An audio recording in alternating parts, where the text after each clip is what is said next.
Your Highness, I hope I did not startle you. Your manservant told me that it would be okay if I waited within your chambers. Something about you being detained for quite some time. I see you were talking to a dwarf. A very talkative dwarf.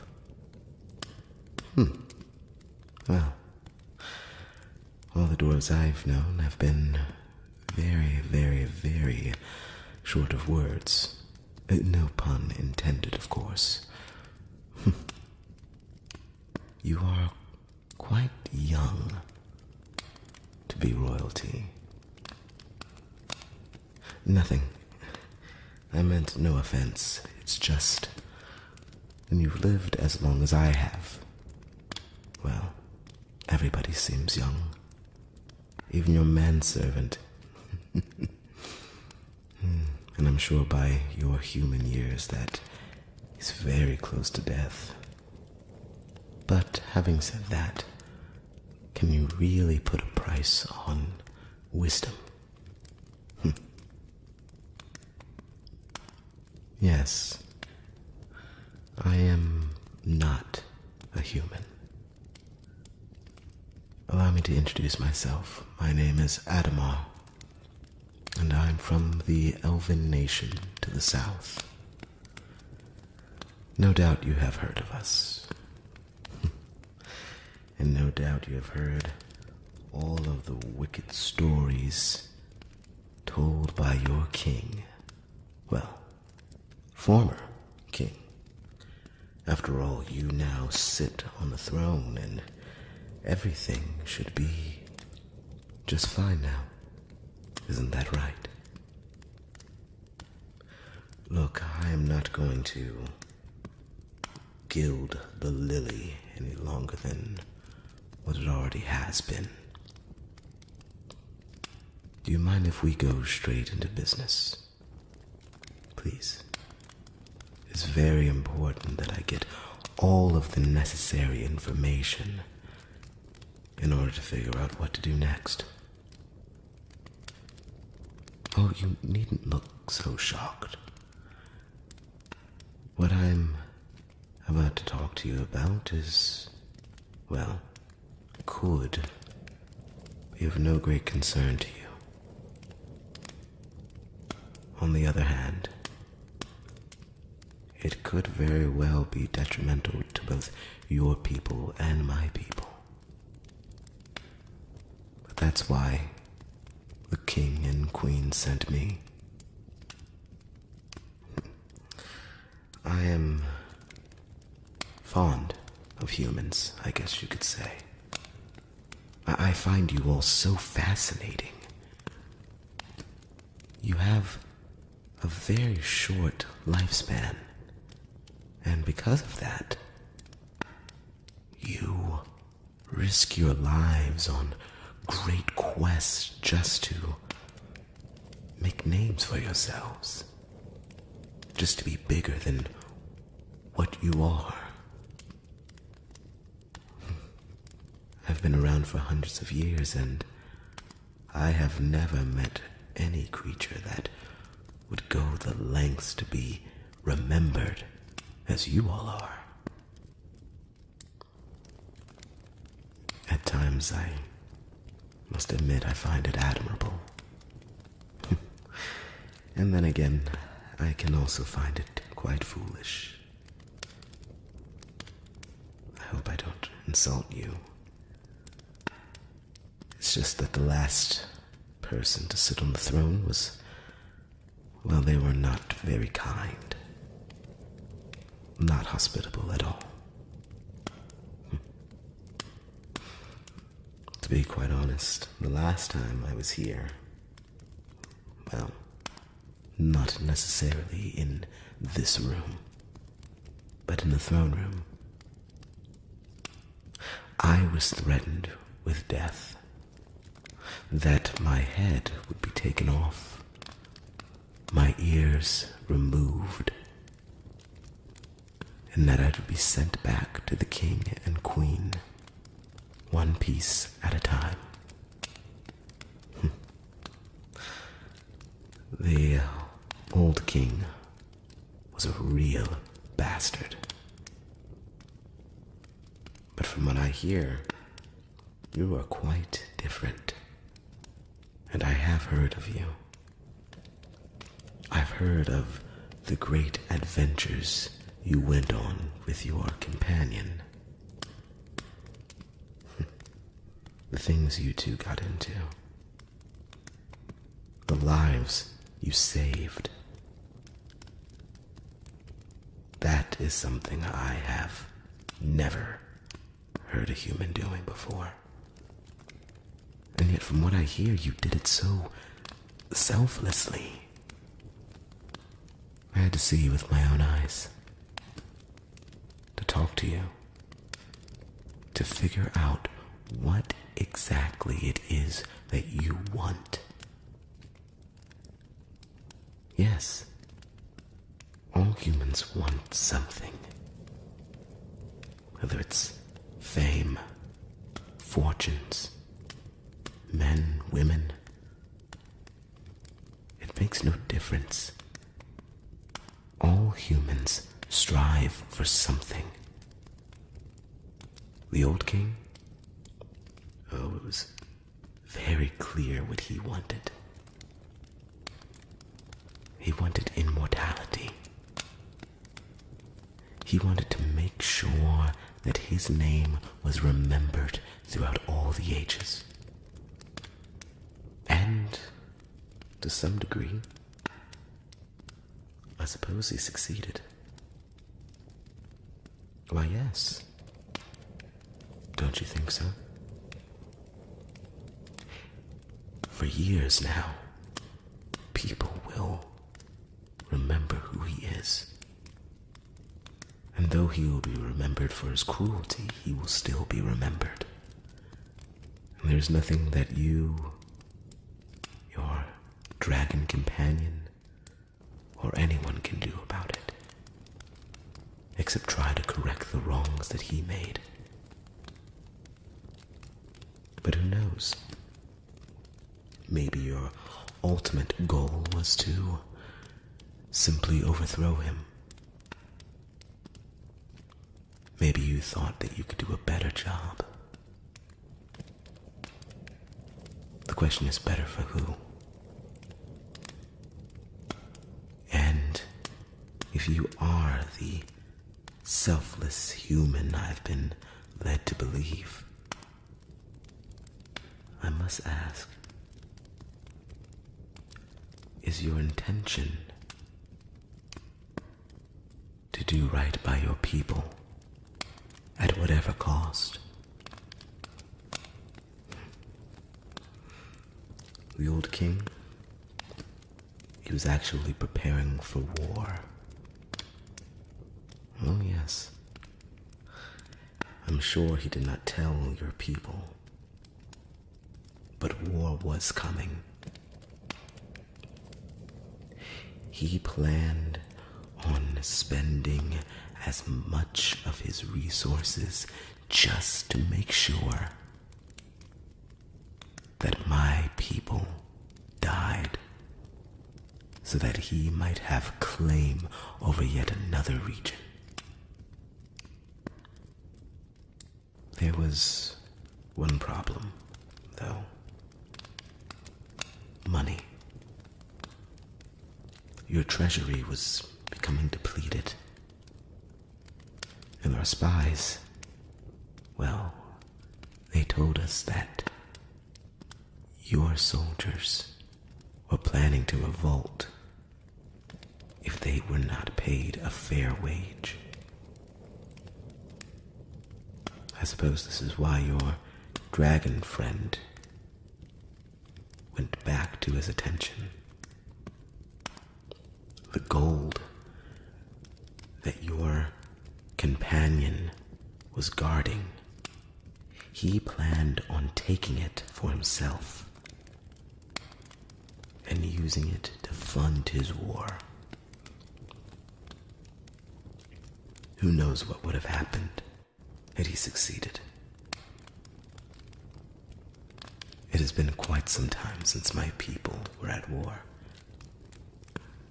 And though we train, they would not have survived. They all would have died. The men, the women, the children, everybody. But because of you and your friend, you all avoided war. And it's remarkable.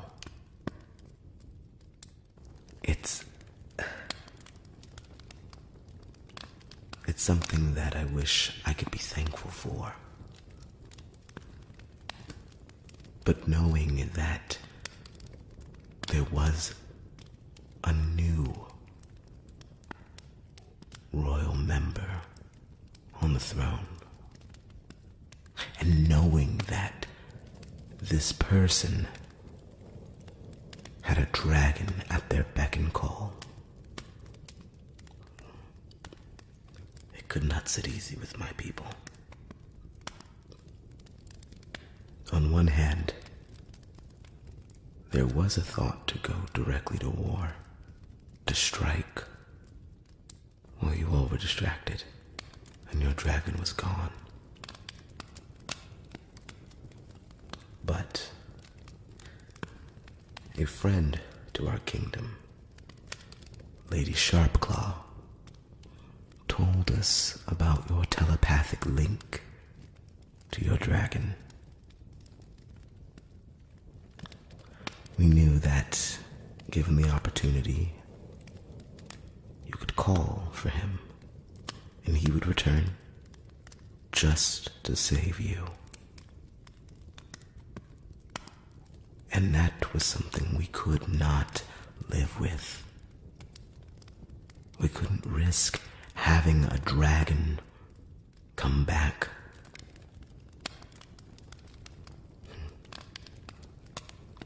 There was even talks of me coming here to kill you. No, please. Please don't be alarmed. Again, you have to forgive me.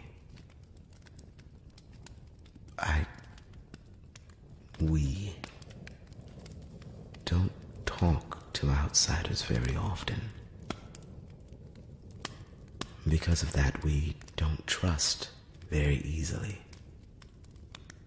But we are trying, and we would like to be your allies if we could.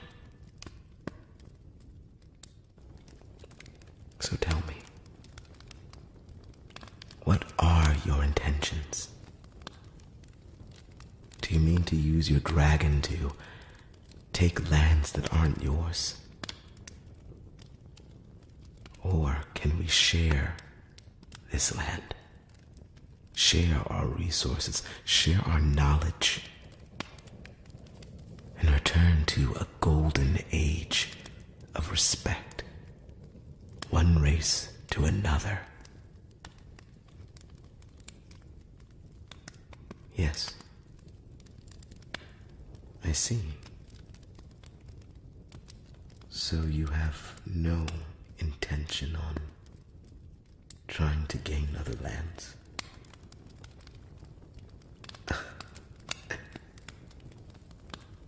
You're having trouble just sitting on the throne. Well, this is surprising, to say the least. You're not at all what I expected. Well, for starters, I expected someone older. The stories I had heard. Is it true you really went toe to toe with the old king?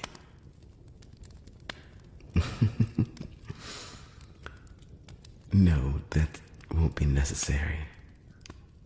To see your scars, I mean. I believe you.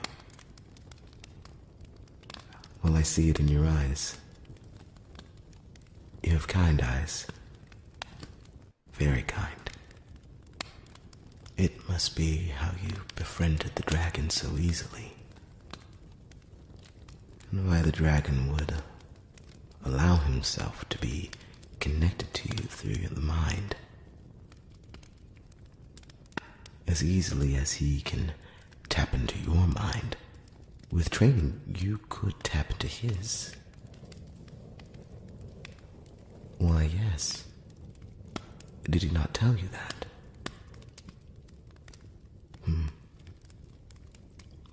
Perhaps it is too painful.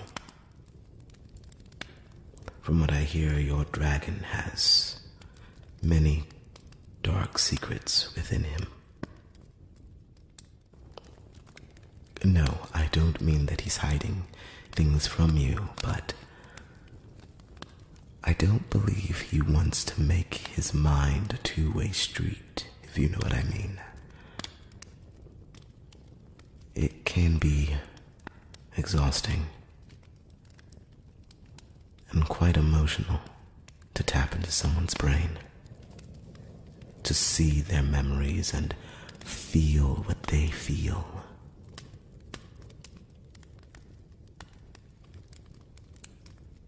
Yes, we elves do it quite often, actually. We can see into the mind to gain information. It's why elves make the best spies.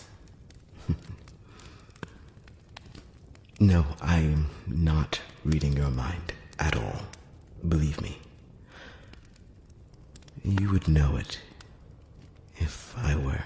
Like right now. Is everything okay? Can you hear me?